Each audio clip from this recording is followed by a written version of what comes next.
नमस्कार, DD news देख रहे हैं आप और आपके साथ मैं हूं शहला रिगार। बुलेटिन की शुरुआत करेंगे, कई बड़ी खबरों पर विस्तार से नजर डालेंगे। हमारे साथ हमारे संवाददाता भी जुड़ेंगे, उनसे भी बात करेंगे, लेकिन उससे पहले एक नजर इस वक्त की सुर्खियों पर।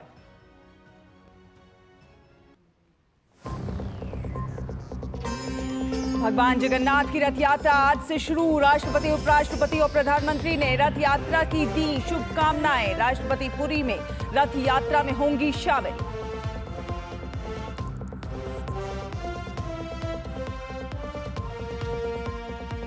केंद्रीय गृह एवं सहकारिता मंत्री अमित शाह आज अहमदाबाद में आधुनिक मल्टी स्पेशलिटी स्लिम्स हॉस्पिटल का करेंगे उद्घाटन।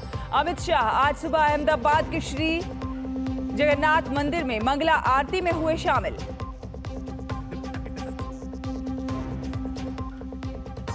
जम्मू कश्मीर के कुलगाम में सुरक्षा बलों ने 4 आतंकवादियों को किया ढेर। भीषण गोलीबारी अब भी जारी। गुप्त सूचना के बाद आतंकवादियों के साथ शुरू हुई थी ये मुठभेड़।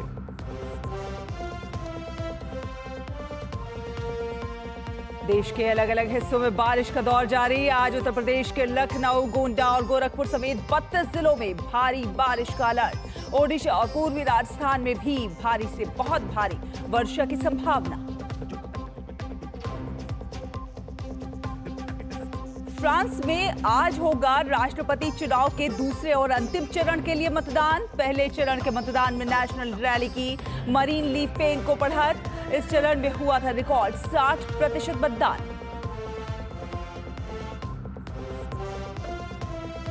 भारत और जिम्बाब्वे के बीच दूसरा T20 आज पहला मुकाबला। गंवाने वाली भारतीय टीम सीरीज बराबर करने के इरादे से उतरेगी मैदान पर।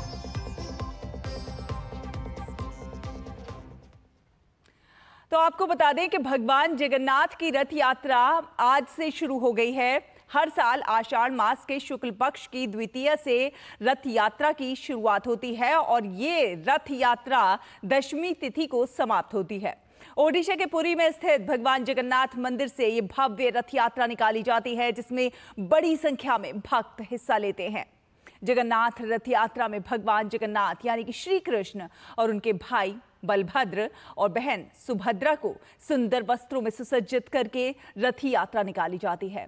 इस साल जगन्नाथ रथ यात्रा 16 जुलाई तक चलेगी। धार्मिक मान्यता के अनुसार एक बार बहन सुभद्रा ने अपने भाइयों भगवान श्री कृष्ण और बलराम जी से नगर को देखने की इच्छा प्रकट की और फिर दोनों भाइयों ने बड़े ही प्यार से अपनी बहन सुभद्रा के लिए भव्य रथ तैयार करवाया और उस पर सवार होकर तीनों नगर भ्रमण के लिए निकल पड़े।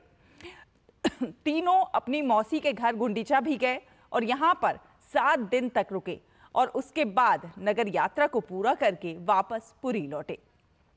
तब से हर साल तीनों भाई बहन अपने रथ पर सवार होकर नगर भ्रमण पर निकल पड़ते हैं और अपनी मौसी के घर गुंडीचा मंदिर जाते हैं। इसमें सबसे अलग बलराम जी का रथ, बीच में बहन सुभद्रा का रथ और सबसे पीछे जगन्नाथ जी का रथ होता है। राष्ट्रपति द्रौपदी मुर्मू आज पुरी में भगवान जगन्नाथ की रथ यात्रा में शामिल होंगी।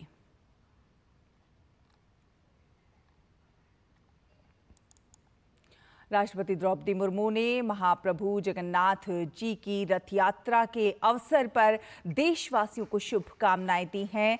सोशल मीडिया प्लेटफॉर्म X पर पोस्ट करते हुए उन्होंने लिखा है, भगवान जगन्नाथ की विश्व प्रसिद्ध रथ यात्रा के अवसर पर मैं सभी देशवासियों को हार्दिक शुभकामनाएं देती हूँ। आज देश दुनिया के अनगिनत जगन्नाथ प्रेमी रथ पर विराजमान तीनों भगवत स्वरूपों के दर्शन हेतु उत्साहपूर्वक प्रतीक्षा कर रहे हैं। इस महापर्व के अवसर पर महाप्रभु श्री जगन्नाथ से मैं सभी के सुख, शांति और समृद्धि हेतु प्रार्थना करती हूँ। जय जगन्नाथ।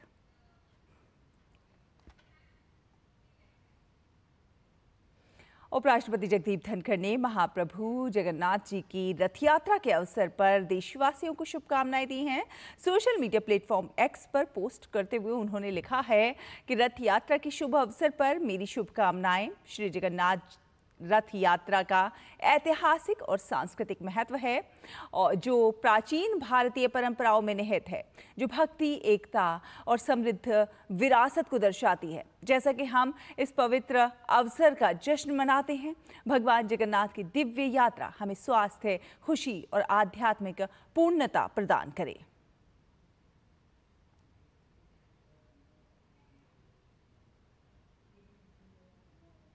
और प्रधानमंत्री नरेंद्र मोदी ने सोशल मीडिया प्लेटफॉर्म एक्स पर पोस्ट करके पवित्र रथ यात्रा की शुरुआत पर शुभकामनाएं दी हैं।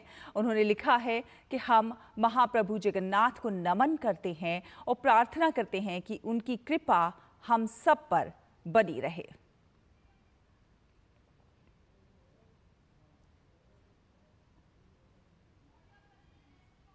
भगवान जगन्नाथ जनता जनार्दन को दर्शन देने के लिए नगर भ्रमण करने के लिए जा रहे हैं। भगवान जगन्नाथ जी की रथ यात्रा देश के कई भागों में बहुत ही श्रद्धा और उल्लासपूर्वक देशवासी मनाते हैं। बहुत कम लोगों को पता होगा, अंग्रेजी भाषा में एक शब्द है जगरनॉट, और उसका मतलब होता है ऐसा भव्य रथ जिसे कोई रोक नहीं सकता। और इस जगरनॉट का डिक्शनरी मीनिंग में भी ये पाया जाता है कि जगन्नाथ के रथ के साथ में से ही ये शब्द का उद्भव हुआ है। और इसलिए हम समझ सकते हैं कि दुनिया ने भी जगन्नाथ इस यात्रा को अपने अपने तरीके से किस प्रकार से महात्म्य स्वीकार किया है। जगन्नाथ जी भगवान गरीबों के देवता और उनका पूरा पूजन अर्चन कार्यभार गरीब तबके के लोगों के साथ एक आत्मीयता का नाता जोड़ने वाला है। भगवान जगन्नाथ के महाप्रसाद से सदियों से कितने ही गरीबों को भोजन मिलता रहा। इसी भावना के साथ आज देश जन सेवा ही प्रभु सेवा की सांस्कृतिक सोच से आगे बढ़ रहा है। पुरी जैसे तीर्थ, जगन्नाथ मंदिर जैसे पवित्र स्थान इसके केंद्र रहे। मैं सभी देशवासियों को शुभकामनाएं देता हूं और भगवान जगन्नाथ जी के श्री चरणों में प्रणाम भी करता हूं। और पुरी के जगन्नाथपुरी में निकाली जाने वाली भगवान जगन्नाथ जी की रथ यात्रा विश्व प्रसिद्ध है। देश और दुनिया से लोग इस यात्रा में शामिल होने के लिए यहाँ पहुँचते हैं और ऐसे में हमारे संवाददाता ओपी यादव ने जगन्नाथ यात्रा में प्रस्तुति देने वाले स्थानीय कलाकारों से खास बातचीत की है। आइए वो सुनते हैं। उड़ीसा के जगन्नाथ मंदिर में आज यात्रा शुरू होने वाली है और इसी रथ यात्रा के उपलक्ष्य में यहाँ कई तरह के कार्यक्रम आयोजित किए गए हैं। अभी हमारे साथ कुछ ऐसे पारंपरिक लोक नृत्य करने वाले यहाँ के स्थानीय नागरिक मौजूद हैं जो भगवान जब यहाँ इस मंदिर से निकल के बाहर आएंगे तब पारंपरिक नृत्य पेश करेंगे। आइए बात करते हैं। आपका क्या नाम है और आप लोग क्या कर रहे हैं? मेरा नाम अंकित शाह है। हम इधर ओडिसी नृत्य प्रदर्शन करने आए हैं जगन्नाथ के सामने। आप लोग कितने बजे करेंगे नृत्य? हम लोग मॉर्निंग से करते हैं और जब जगन्नाथ जी, बलभद्र जी, सुभद्रा माता की पहंडी होता है तब इस समय हम लोग नृत्य प्रदर्शन करते हैं। भगवान जगन्नाथ जी और सुभद्रा जी, बलभद्र जी कितने बजे निकलते हैं यहाँ? किस वक्त आएंगे बाहर इन पे यहाँ मंदिर से बाहर? हर रोज़ तो सुबह 8 बजे से शुरू हो जाता है लेकिन इस साल कुछ टाइमिंग के लिए इस बार थोड़ा देर होगा, मतलब आफ्टरनून के बाद ही सब होगा। आप लोग कौन सा नृत्य पेश करते हैं और कितनी देर करते हैं? हम ओडिसी नृत्य करते हैं। हम सुबह से आए हैं, जब पहंडी निकलता है तब तक हम ओडिसी नृत्य करते हैं। आज ये जो रथ यात्रा चलेगी कितनी दूर जाएगी और फिर कितने बजे रुक जाएगी? अभी तो थोड़ी देर जाए, मतलब 5 बजे जगन्नाथ जी सब निकलेंगे ना, तो थोड़ी देर जाके बंद हो जाएगा क्योंकि इवनिंग में नहीं होगा ना, तो फिर कल सुबह मॉर्निंग से जगन्नाथ जी अपने मौसी के घर जाएंगे। तो ये यात्रा कहाँ जाकर समापन होती है? अपने मौसी के घर। हर साल एक ही दिन में सब कुछ हो जाता है, लेकिन इस साल कुछ तिथि या कुछ टाइमिंग के वजह से इसलिए आज इस बार दो दिन के लिए रथ यात्रा हो रहा है। एक तो आफ्टरनून के बाद ही सब पहंडी शुरू होगा, उसके बाद प्रभु बलभद्र जी, सुभद्रा जी और हमारे जगन्नाथ जी सब रथ में आएंगे, तो उसके बाद ही होगा। तो थोड़ी देर जाकर रुक जाएगा, फिर कल सुबह से अपने मौसी के घर वो तीनों भाई बहन जाएंगे। आगे बलभद्र जी का रथ होता है, फिर उसके बाद माता सुभद्रा का, और सबसे लास्ट में महाप्रभु श्री जगन्नाथ जी का रथ जाता है। विश्व प्रसिद्ध है पुरी का रथ यात्रा। विश्व में हर जगह होता है पर पुरी जैसा कहीं नहीं होता। पुरी में साक्षात जगन्नाथ जी रहते हैं। कहते हैं कि ये कली का एक रूप है, जो यहाँ पर साक्षात प्रभु जगन्नाथ रहते हैं। तो आज के दिन से शुरू होता है 9 दिनात्मक यात्रा, मतलब मौसी के घर 9 दिन रहेंगे, फिर इधर आएंगे। तो आज के दिन से सब शुरू होता है, तो आज का दिन बहुत ही महत्व है। तो देखा आपने निश्चित तौर पर जो भगवान जगन्नाथ, सुभद्रा और बलभद्र जी की जो रथ यात्रा है, इसके कार्यक्रम के आयोजन के लिए न केवल यहाँ तैयारियां की जा रही है, बल्कि ये स्थानीय नागरिक पारंपरिक लोक नृत्य कर भगवान जगन्नाथ को अपने नृत्य के जरिए न केवल खुश करेंगे, बल्कि इस यात्रा में 4 चांद लगाने का काम करेंगे। मेरे सगी कैमरामैन भीम सिंह के साथ में OP Yadav, DD news, Jagannathpuri. और पुरी से हमारे सहयोगी संवाददाता ओपी यादव हमारे साथ जुड़ रहे हैं लाइव। ओपी, सुप्रभात। देखिए, श्री जगन्नाथ रथ यात्रा का जो है ऐतिहासिक और सांस्कृतिक महत्व है, जो कि प्राचीन भारतीय परंपराओं में निहित है, जो भक्ति, एकता और समृद्ध विरासत जो है उसको दर्शाता है। आज किस तरह का माहौल है वहां पर, क्योंकि आज से ये रथ यात्रा शुरू हो रही है? धर्म, अध्यात्म और सांस्कृतिक समृद्धता से विरासत की ये धरती है पुरी, और इसी पुरी को वैकुंठ धाम के नाम से जाना जाता है। यही वजह कि आज के दिन यहाँ न केवल भारत बल्कि दुनिया भर से धर्म और अध्यात्म और संस्कृति को समझने वाले लोग यहाँ मौजूद रहते हैं। आज रथ यात्रा की शुरुआत हो रही है, तो निश्चित तौर पर न केवल यहाँ पर्व का माहौल है, बल्कि सदियों पुरानी जो सनातन सांस्कृतिक परंपरा है उसका एक निर्वहन करने की तैयारियां चल रही है। आज शाम तकरीबन 4 बजे के आसपास जब राष्ट्रपति जी 4:30 बजे आएंगे, तो ये तीनों रथ निकलेंगे और इनको यहाँ से आगे ले जाया जाएगा, और फिर ये थोड़ी दूर आगे जाके रुकेंगे, और कल फिर ये जो कुचिंटा माता मंदिर है वहां रुकेंगे। इन जो तीनों रथों की जो खास बात यह है कि ये जो मेरे पीछे, मैं अपने सहयोगी से कहूंगा जरा ये विहंगम नजारा दिखाइए, और जो मंदिरों के बारे में, जो सबसे अंत में जो लेफ्ट साइड में मंदिर है, गहरे हरे रंग और लाल रंग वाला, ये बलभद्र भगवान का मंदिर है, और इस मंदिर की ऊंचाई तकरीबन 42 फीट और 3 इंच है, और बीच वाला जो है वो सुभद्रा बहन का है, जो काला और लाल रंग में रंगा हुआ है। इसकी जो ऊंचाई है वो तकरीबन 43 फीट है, और इसमें तकरीबन 12 पहिए लगे हुए हैं, और जो पीला और लाल रंग का है ये भगवान जगन्नाथ का है, इसमें 16 पहिए लगे हुए हैं। इसकी ऊंचाई 44 फीट और 2 इंच है, और इस जो ये जो मंदिर बने हुए हैं, एक तरह से जो तीनों रथ बने हुए हैं, इनकी भव्यता, दिव्यता और अलौकिकता न केवल पौराणिक समय से बनी आ रही है, बल्कि इन मंदिरों की सजावट के लिए तकरीबन 15 से 20 दिन का समय लगता है। अगर मैं बात करूं उनको सजाने और कपड़ों की, तो इनमें तकरीबन 1550 मीटर कपड़ा लगा है। भगवान बलभद्र जी का 425 मीटर और भगवान जगन्नाथ जी का 425 मीटर, और जो माता सुभद्रा उसका 400 मीटर कपड़ा लगा। तो ये इनकी सजावट पारंपरिक है, इनको बनाने वाले लोग सदियों से काम करते आ रहे हैं, उनकी पीढ़ी दर पीढ़ी ये काम होता है। आज का जो उत्सवी माहौल है न केवल सांस्कृतिक रंगों से रंगा है, बल्कि एक पर्व के त्योहार पर यहाँ के लोग इसे लेते हैं। ये वजह कि आज के दिन न केवल खास यहाँ इंतजाम किए जाते हैं, बल्कि लोग इस रथ को हाथ लगाने के लिए, इसको खींचने के लिए सालों से इंतजार करते हैं, और अपने जीवन में एक अनुपम और अद्वितीय पल मानते हैं। जब वो इसको टच कर लेते हैं तो उनकी उम्मीद होती है कि सारी उनकी जो मुरादें पूरी होगी, दुख दर्द पूरे होंगे, और जो भगवान के जो वैकुंठ धाम के नाम से पुरी जाना जाता है, वहां आकर वो अपने आप को जीवन के सफलतम पलों में से एक मानते हैं। तो निश्चित तौर पर आज ये बहुत ही ऐतिहासिक उत्सव है, और लोगों के लिए उत्साह का माहौल भी है। और ओपी, ये भी मान्यता है कि इस रथ यात्रा में जो भक्त शामिल होते हैं उनकी सभी मुरादें पूरी हो जाती हैं, और साथ ही साथ जो सुख, समृद्धि और शांति है वो उनके जीवन में आती है, ये भी मान्यता है। आज राष्ट्रपति भी आ रही हैं, तो ऐसे में क्या कुछ तैयारियां हैं?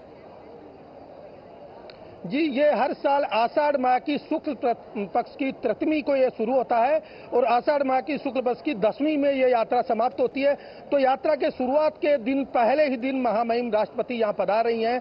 तो न केवल ये अनुपम क्षण है, बल्कि राष्ट्रपति जी खुद भगवान जगन्नाथ की अनन्य भक्त हैं, जो जब भी यहाँ आती है तो निश्चित तौर पर इनके न केवल दर्शन करती हैं, बल्कि पूजा प्रार्थना और सुख समृद्धि के लिए, राष्ट्र के विकास की कामना करती हैं। तो इसी उपलक्ष्य में आज राष्ट्रपति जी के सम्मान में यहाँ न केवल कार्यक्रम किया गया, बल्कि खुद राष्ट्रपति जी इस अद्वितीय अलौकिक भव्य दिव्य पल को अपने आत्मसात करने के लिए खुद यहाँ पूजा पाठ में शामिल होने के लिए आ रही है। यहाँ राज्य सरकार के मंत्रिमंडल के सदस्यों के साथ मुख्यमंत्री और राज्यपाल खुद यहाँ मौजूद रहेंगे, और सांस्कृतिक कार्यक्रम होंगे।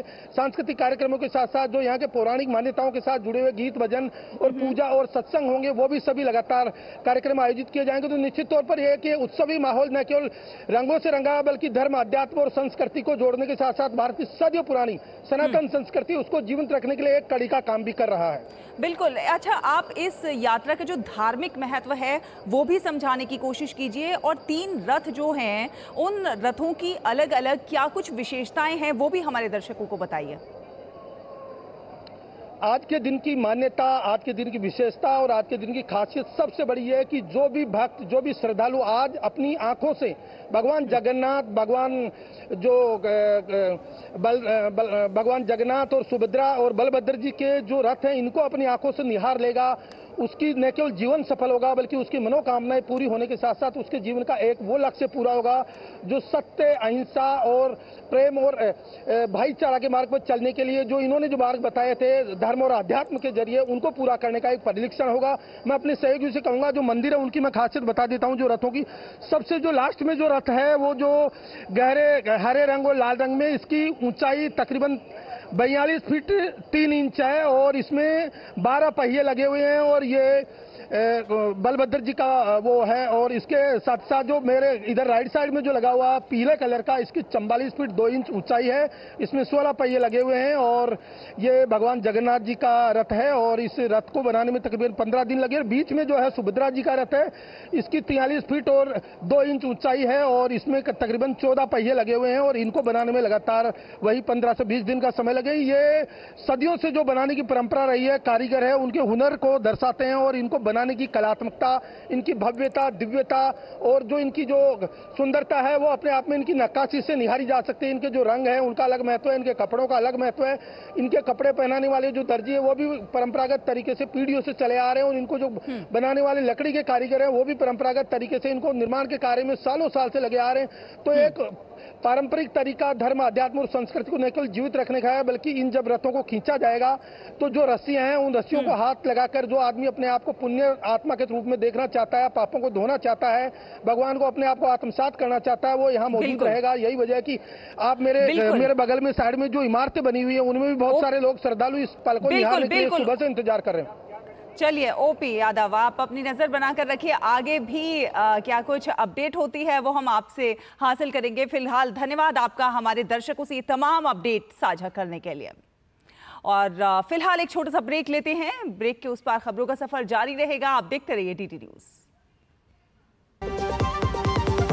दादी के हाथों का जादू और खुशबू से महकता घर। MDH गरम मसाला, असली मसालों से भरा हूँ मैं, क्योंकि हर रिश्ता है स्वाद से जुड़ा।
ब्रेक के बाद स्वागत है आपका। आप देख रहे हैं डीटी न्यूज। आपको बता दें कि केंद्रीय गृह और सहकारिता मंत्री अमित शाह गुजरात के दौरे पर हैं। अमित शाह आज भगवान जगन्नाथ की रथ यात्रा के पावन अवसर पर अहमदाबाद के श्री जगन्नाथ मंदिर में मंगला आरती में शामिल हुए। भगवान जगन्नाथ को समर्पित ये मंदिर लगभग 450 साल पहले साधु सारंगदास जी द्वारा बनवाया गया था। और केंद्रीय गृह और सहकारिता मंत्री अमित शाह गुजरात के दौरे के दौरान कई विकास कार्यों का भी उद्घाटन करेंगे। वो अहमदाबाद में आधुनिक मल्टी स्पेशलिटी स्लिम्स अस्पताल का उद्घाटन करेंगे। इसके अलावा विद्यार्थी भवन का भी उद्घाटन करेंगे।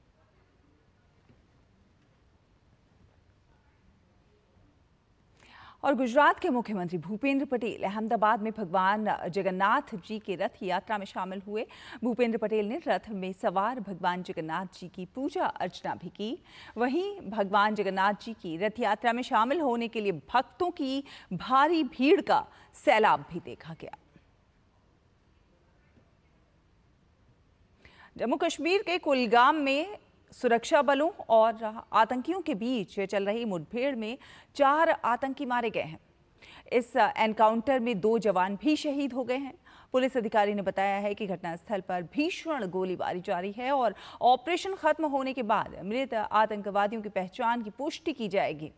कुलगाम के मुदरगाम और फ्रिसल चिनीगाम इलाकों में चल रही इस मुठभेड़ में हिजबुल मुजाहिदीन के आतंकी संगठन शब्बीर डार के आतंकियों के शामिल होने की सूचना है। पुलिस का कहना है कि इस अभियान के खत्म होने में अभी और समय लग सकता है। और झारखंड के देवघर में एक पुरानी इमारत ढह गई। मलबे में 10-12 लोगों के फंसे होने की आशंका जताई जा रही है। जिला प्रशासन के साथ एनडीआरएफ की टीम रेस्क्यू ऑपरेशन में जुटी हुई है। मौके पर गोड्डा के लोकसभा सांसद निशिकांत दुबे भी मौजूद हैं। उन्होंने बताया कि 8-10 साल पहले श्रावणी मेले में एक बड़ी घटना घटी थी, जिसके बाद से एनडीआरएफ की एक टीम हमेशा देवघर में तैनात रहती है, जिसकी वजह से रेस्क्यू ऑपरेशन का काम जल्दी शुरू हो गया और लोगों को तेजी से सुरक्षित निकालने का काम जारी है। श्रावणी मेला में जो हादसा हुआ था आज से 8-10 साल पहले, उसके बाद से एनडीआरएफ की परमानेंट एक टीम जो है वो देवघर में पोस्टेड रहती है। तो उसी का ये फायदा है कि ये जल्दी से जो है रेस्क्यू ऑपरेशन चालू हो गया है। और सूरत में शनिवार को 6 मंजिला इमारत ढहने के बाद खोज और बचाव का अभियान जारी है। यह हादसा सूरत के सचिन पाली गांव में हुआ। घटनास्थल से 7 लोगों के शव बरामद हो चुके हैं। पुलिस उपायुक्त राजेश परमार ने बताया है कि घटनास्थल से एक महिला को सुरक्षित निकाल लिया गया है और खोज और बचाव अभियान अभी भी जारी है। ये 12 घंटे से जो रेस्क्यू ऑपरेशन चल रहा है उसमें एक औरत को बचा लिया गया है और 7 डेड बॉडीज हमें मिली है अभी तक कंफर्म किए थे और उनको पोस्टमार्टम के लिए हॉस्पिटल भेज दिया। अभी ये मलबा हटाने का काम चालू रहेगा। बात करें मौसम की तो देश के अलग अलग हिस्सों में इन दिनों बारिश का दौर जारी है। मौसम विभाग ने आज उत्तर प्रदेश के लखनऊ, गोंडा और गोरखपुर समेत 32 जिलों में भारी वर्षा का अलर्ट जारी किया है। ओडिशा और पूर्वी राजस्थान में आज अलग अलग स्थानों पर भारी से बहुत भारी वर्षा की संभावना है। तो वहीं दक्षिण की बात करें तो तटीय कर्नाटक में 9 जुलाई तक और आंतरिक दक्षिणी कर्नाटक में आज अलग अलग स्थानों पर भारी से बहुत भारी बारिश की संभावना है। अरुणाचल प्रदेश में 8 से 10 जुलाई के दौरान भारी से बहुत भारी वर्षा होने की संभावना। असम और मेघालय में 9 और 10 जुलाई को भारी से बहुत भारी बारिश होने की संभावना है। उत्तराखंड के मुख्यमंत्री पुष्कर सिंह धामी ने मौसम विभाग द्वारा राज्य के 9 जनपदों में भारी से बहुत भारी वर्षा के पूर्वानुमान को लेकर जिलाधिकारियों को हाई अलर्ट पर रहने के निर्देश दिए हैं। मौसम विभाग ने आज अल्मोड़ा, बागेश्वर, चंपावत, नैनीताल, पिथौरागढ़, ऊधम सिंह नगर जनपद में भारी से बहुत भारी वर्षा और कहीं कहीं गर्जन के साथ आकाशीय बिजली चमकने का पूर्वानुमान भी व्यक्त किया है। साथ ही साथ लोगों से संभावित आपदाओं के चलते सावधानी बरतने और सुरक्षित स्थानों पर रहने की अपील की है। और अंतर्राष्ट्रीय खबरों का रुख करते हैं। आपको बता दें कि फ्रांस में आज राष्ट्रपति चुनाव के दूसरे और अंतिम चरण के लिए मतदान होना है और इससे पहले 30 जून को पहले चरण का मतदान हुआ था। पहले चरण के मतदान के बाद नेशनल रैली की मरीन ली पेन को बढ़त मिलती दिखाई दे रही है। यूरोपीय चुनाव के नतीजे आने के बाद 3 सप्ताह पहले फ्रांसीसी राष्ट्रपति इमैनुअल मैक्रों ने अचानक जल्द चुनाव कराने की घोषणा की थी, जिसके बाद मतदान कराया जा रहा है। फ्रांस के संसदीय चुनाव के पहले चरण में रिकॉर्ड मतदान हुआ है। स्थानीय समय अनुसार शाम 5 बजे तक 60% मतदान हुआ, जो 2 साल पहले हुए चुनावों से 20% अधिक है। और खबर खेल की, इंग्लैंड ने यूरो कप के सेमीफाइनल में जगह बना ली है। रोमांचक क्वार्टर फाइनल में इंग्लैंड ने स्विट्जरलैंड को पेनल्टी शूटआउट में 5-3 से हराकर अंतिम 4 में प्रवेश किया। निर्धारित समय तक दोनों टीमें 1-1 की बराबरी पर थीं। पहले हाफ के गोल रहित रहने के बाद दूसरे हाफ में स्विट्जरलैंड ने गोल करके 1-0 की बढ़त ले ली। हालांकि 80वें मिनट में साका ने गोल करके मुकाबले को 1-1 से बराबर कर दिया। इसके बाद पेनल्टी शूटआउट में इंग्लैंड के गोलकीपर जॉर्डन पिकफोर्ड ने मैनुअल अकांजी के शॉट को रोककर टीम को जीत दिला दी। एक अन्य क्वार्टर फाइनल में नीदरलैंड्स ने तुर्की को 2-1 से हराकर सेमीफाइनल में प्रवेश किया। तुर्की ने 35वें मिनट में गोल करके मुकाबले में बढ़त बना ली, जो कि पहले हाफ का खेल खत्म होने तक बरकरार रही। दूसरे हाफ में डच टीम ने आक्रामक शुरुआत की। नीदरलैंड्स ने 70वें और 76वें मिनट में गोल करके मुकाबले को 2-1 से अपने नाम कर लिया। सेमीफाइनल में नीदरलैंड्स का सामना इंग्लैंड से होगा। और भारत और जिम्बाब्वे के बीच 5 मैचों की T20 सीरीज का पहला मुकाबला जिम्बाब्वे ने 13 रन से अपने नाम कर लिया। मैच में भारत ने टॉस जीता और पहले गेंदबाजी करने का फैसला किया। जिम्बाब्वे ने निर्धारित 20 ओवर में 9 विकेट पर 115 रन का स्कोर किया। जीत के लिए मिले 116 रन के लक्ष्य का पीछा करते हुए भारतीय टीम 19.5 ओवर में 102 रन पर सिमट गई। इस तरह जिम्बाब्वे ने 5 मैचों की सीरीज में फिलहाल 1-0 की बढ़त बना ली है। दोनों टीमों के बीच सीरीज का दूसरा मुकाबला आज खेला जाएगा। इसी के साथ इस बुलेटिन में फिलहाल इतना ही, लेकिन डीडी न्यूज पर खबरों का सफर लगातार जारी है। आप देखते रहिए डीडी न्यूज। नमस्कार।